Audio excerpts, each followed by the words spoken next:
अब जैसे कि आपने लास्ट ईयर प्लस वन में बुक्स प्रिपेयर की थी सॉइल प्रोप्राइटरशिप की, जो आपने फाइनेंशियल स्टेटमेंट बनाते हो ना आप, trading and profit and loss account, balance sheet वगैरह, वो किसकी थी? वो थी सॉइल प्रोप्राइटरशिप। सॉइल प्रोप्राइटरशिप क्या होता है? जिसमें ओनली वन ऑनर होता है, एक ही बिजनेस को चलाता है, और जितना भी प्रॉफिट होता है वो भी उसका होता है, अगर कोई लॉस होता है तो वो भी उसी को ही बेयर करना पड़ता है। तो एक ही पर्सन है, उसकी नॉलेज भी लिमिटेड हो सकती है, उसके फंड्स भी लिमिटेड हो सकते हैं। तो अगर वो अपने बिजनेस को एक्सपैंड करना चाहता है, ज़्यादा बड़े लेवल पर लेकर जाना चाहता है, तो उसको पैसे की भी ज़रूरत पड़ेगी, या फिर किसी और फील्ड की नॉलेज भी उसे रिक्वायर्ड हो सकती है। तो ये जो रिसोर्सेज हैं, पैसे और नॉलेज, इसकी रिक्वायरमेंट पूरी करने के लिए उसके पास क्या सॉल्यूशन है कि वो किसी और के साथ हाथ मिला ले, ठीक है? किसी और पर्सन को, जिसको जो आपके बिजनेस को नॉलेज रिक्वायर्ड है, वो उसके पास वो नॉलेज भी हो, और जितना फंड्स रिक्वायर है वो फंड भी वो लगाने को आपके बिजनेस में तैयार हो। तो जब वो पर्सन बिजनेस में आपके इंट्रोड्यूस हो जाएगा, आपके साथ वो रिलेशन में आ जाएगा, उस रिलेशन को हम बोलते हैं पार्टनरशिप। ओके।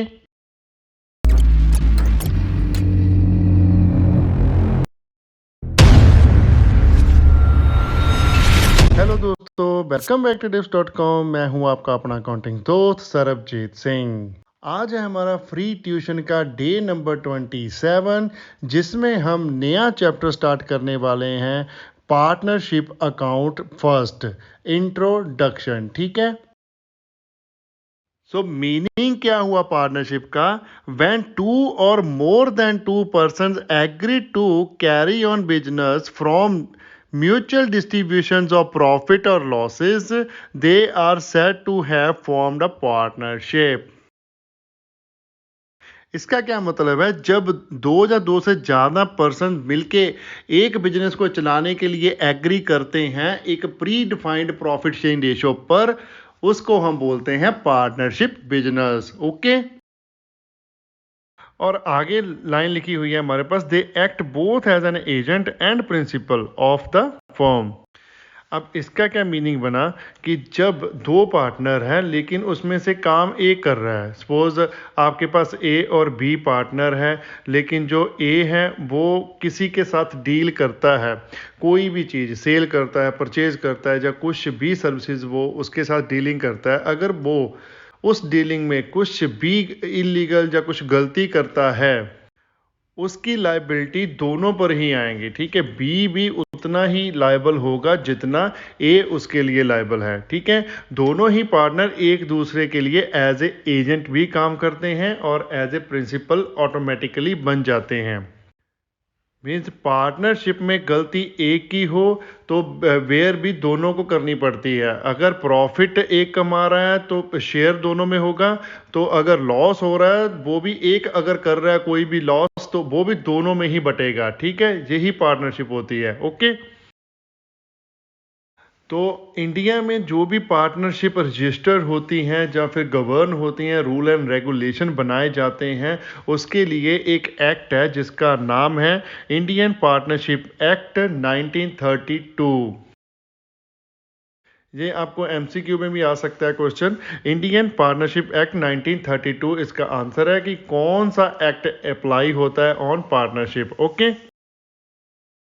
अब इंडियन पार्टनरशिप एक्ट 1932 के सेक्शन 4 के अकॉर्डिंग पार्टनरशिप की डेफिनेशन क्या है? Partnership is the relation between persons who have agreed to share the profit of the business carried on by all or any of them acting for all। क्या कह रहा है देखिए, अब मैं आपको हिंदी में भी समझा देता हूँ। पार्टनरशिप एक रिलेशन है बिटवीन पर्सन्स, मीन्स दो या दो से ज़्यादा बंदों के बीच में एक रिलेशन है।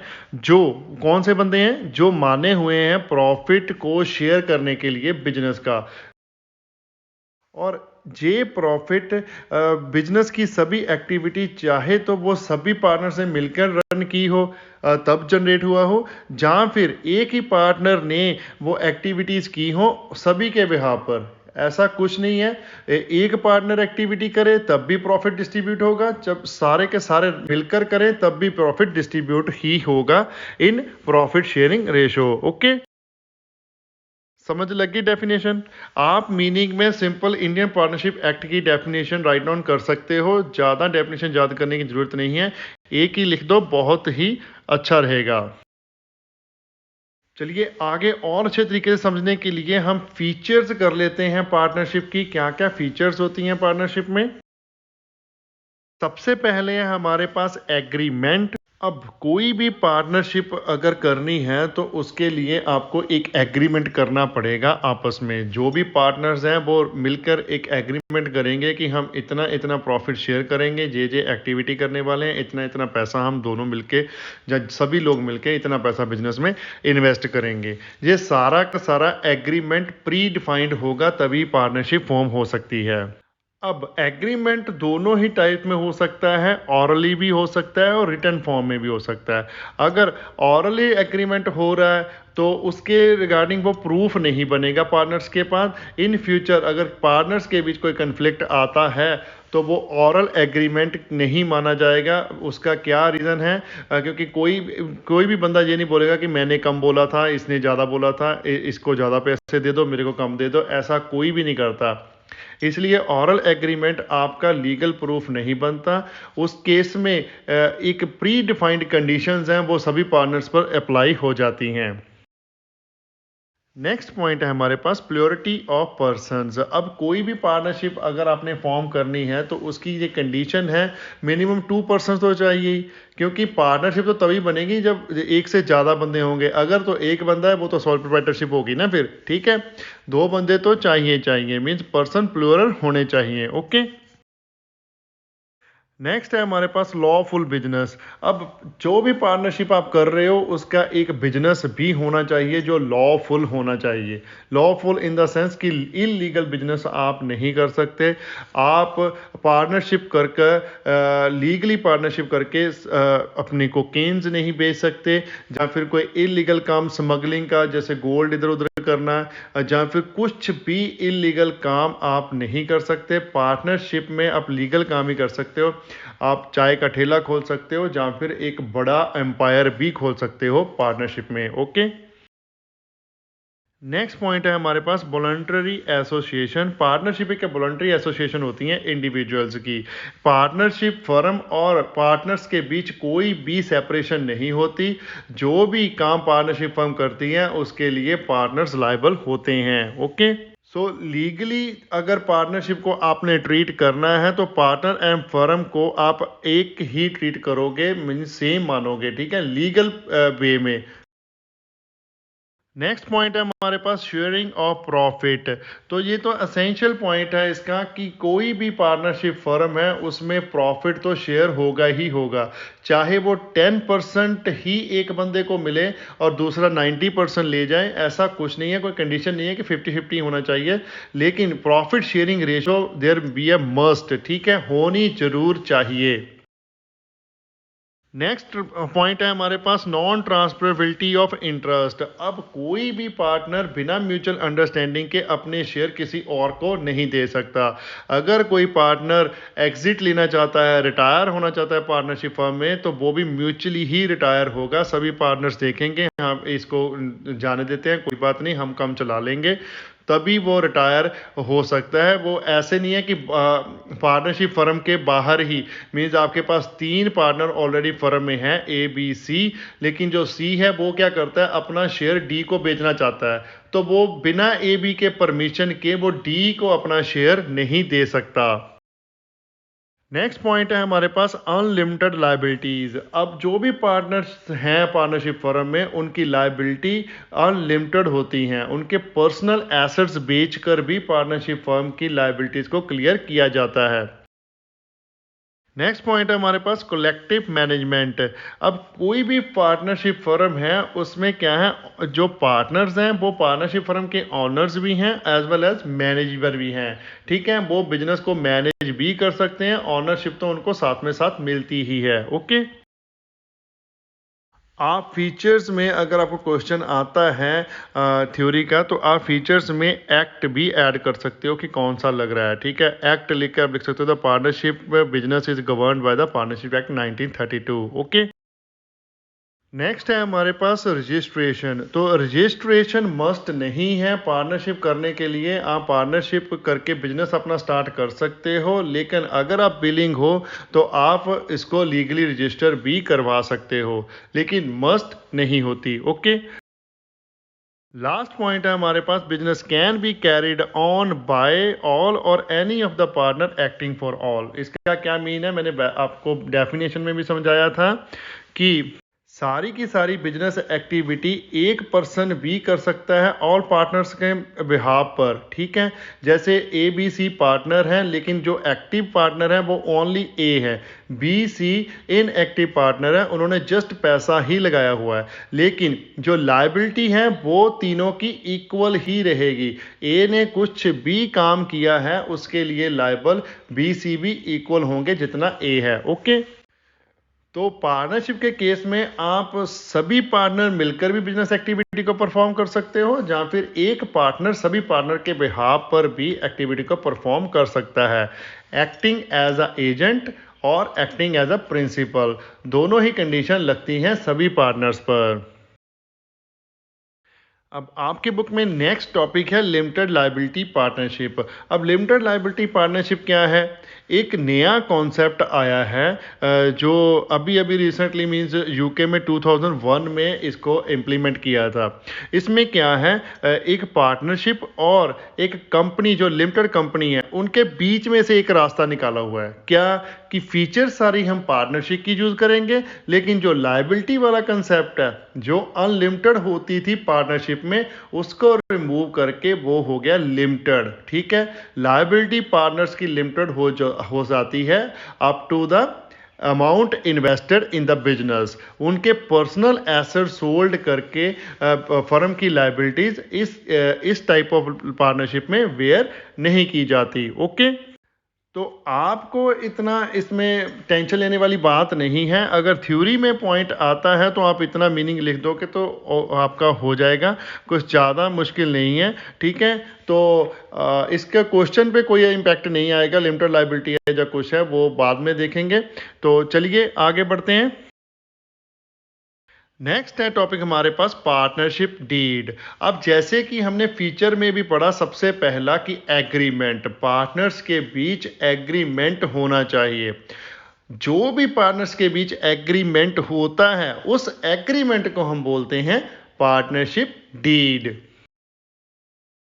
पार्टनरशिप क्या होता है, एक कमर्शियल रिलेशनशिप होता है पार्टनर्स के बीच। ओके, तो सभी पार्टनर्स एग्री होते हैं सम पॉइंट्स पर कि मैं इतना प्रॉफिट लूंगा, जब तुम इतना ले लेना, मैं इतने पैसे लगाऊंगा, तुम इतने लगाना, मैं इतना टाइम दूंगा बिजनेस को, या फिर मैं इतना इंटरेस्ट चार्ज करूंगा कैपिटल पर, या मुझे सैलरी दो, मैं एक्टिवली काम करूंगा, तुम एक्टिवली ना करना, तुम सैलरी मत लेना, मैं सैलरी ले लूंगा।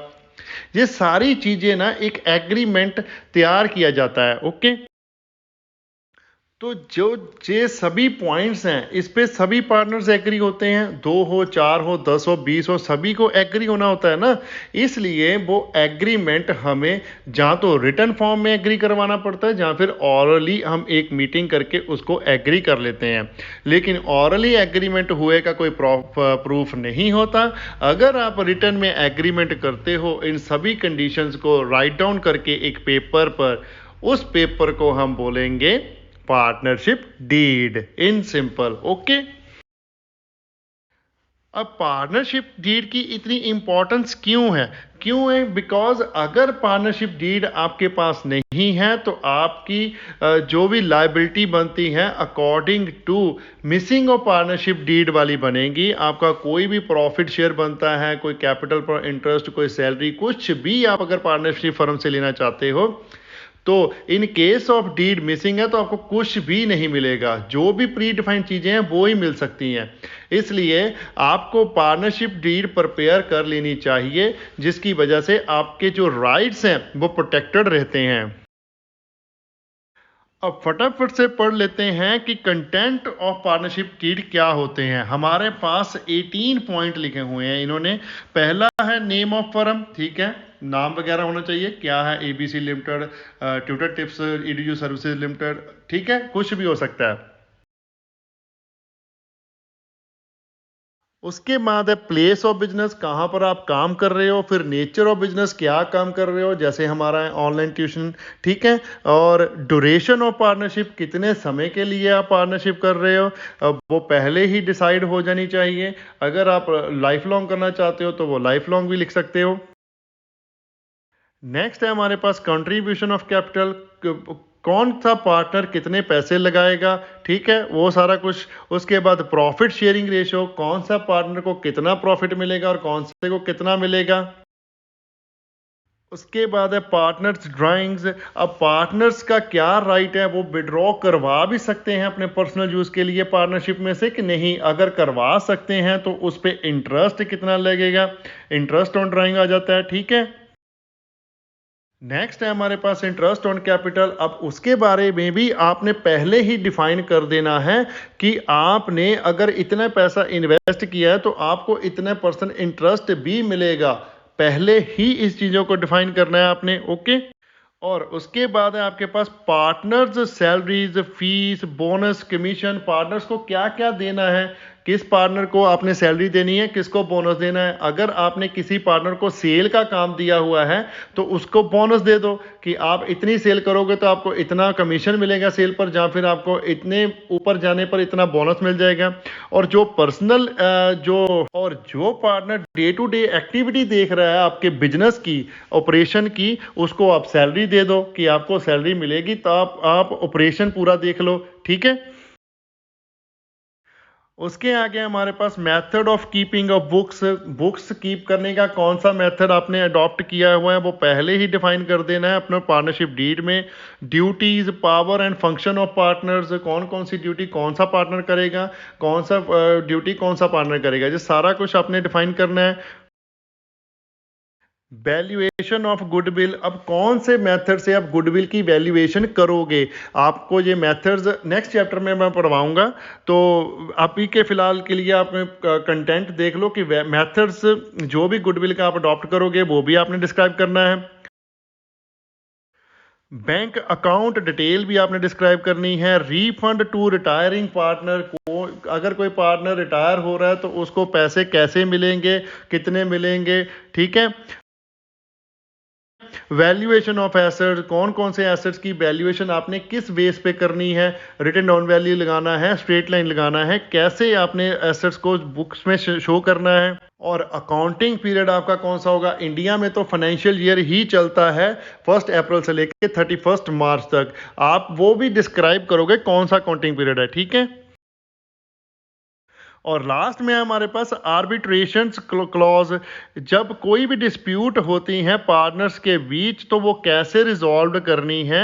Who will be the arbitrator, कौन सा आर्बिट्रेटर होगा आपका, कौन सॉल्व करने में आपकी हेल्प करेगा, एंड कौन आर्बिट्रेटर को अपॉइंट कर सकता है। ये सारा कुछ आपने पार्टनरशिप डीड्स में मेंशन करना होता है, ओके।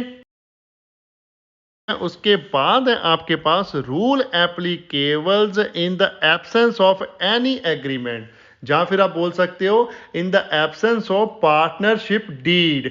ये बहुत ही इंपॉर्टेंट टॉपिक है, इसको आप समझ लोगे, आपको इसमें से क्वेश्चन आएंगे ही आएंगे।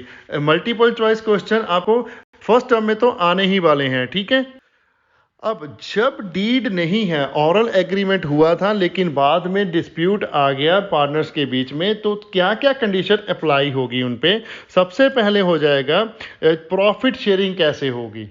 तो इन द केस जब पार्टनरशिप डीड मिसिंग है, ऑरल एग्रीमेंट था लेकिन अब वो बोल रहे हैं कि हमारे पास कोई एग्रीमेंट नहीं है, तो उस केस में प्रॉफिट शेयरिंग हो जाएगी equal among the all partners.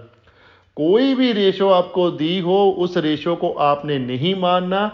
Just इतना लिखा हो क्वेश्चन में पार्टनरशिप डीड मिसिंग, तो आपने क्या करना है, सारे का सारा प्रॉफिट इक्वल ही डिस्ट्रीब्यूट करना है अमंग द ऑल पार्टनर। चाहे रेशो आपको 99%:1% ही क्यों ना दी हो, लेकिन आपका जो प्रॉफिट शेयरिंग है वो इक्वल ही रहेगा always if partnership deed is missing. Okay,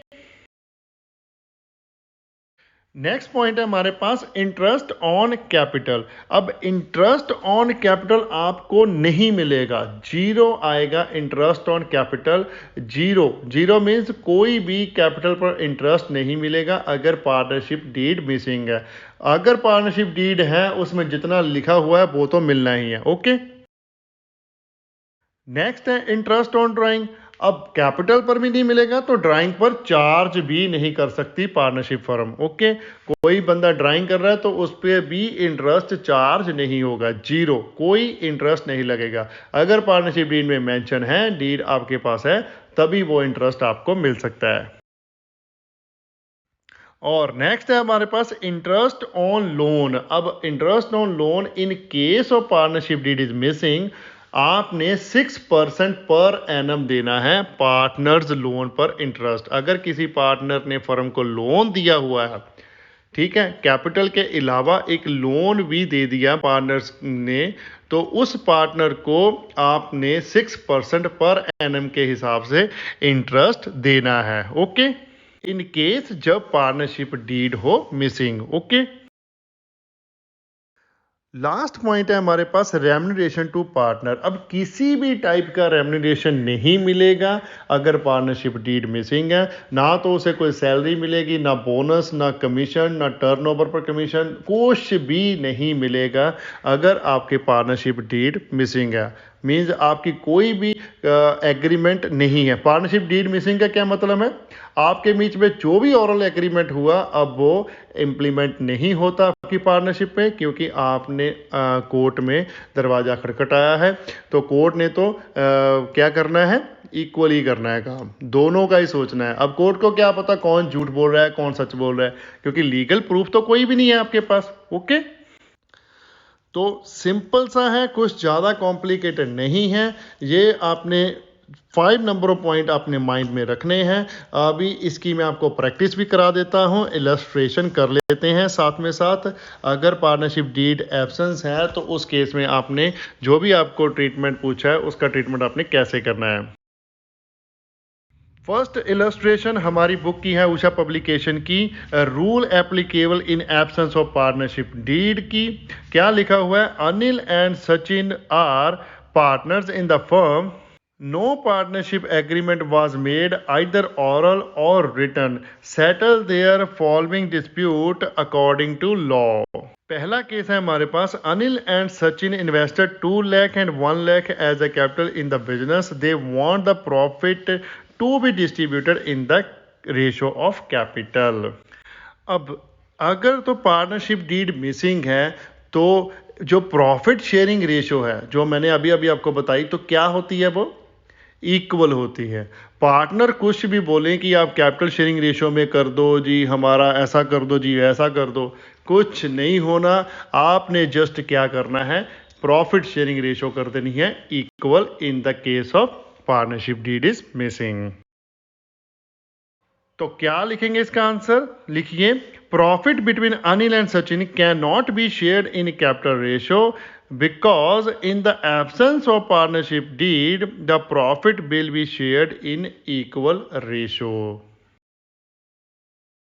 next है हमारे पास B point, Sachin advance loan of ₹50,000 to the firm and claimed interest 8% per annum. लेकिन इन द केस जब पार्टनरशिप डीड मिसिंग हो तब आपने लोन पर इंटरेस्ट कितना देना है पर एनम, 6% ओनली। तो क्या लिखेंगे answer, Sachin to get 6% per annum interest on loan advance by him.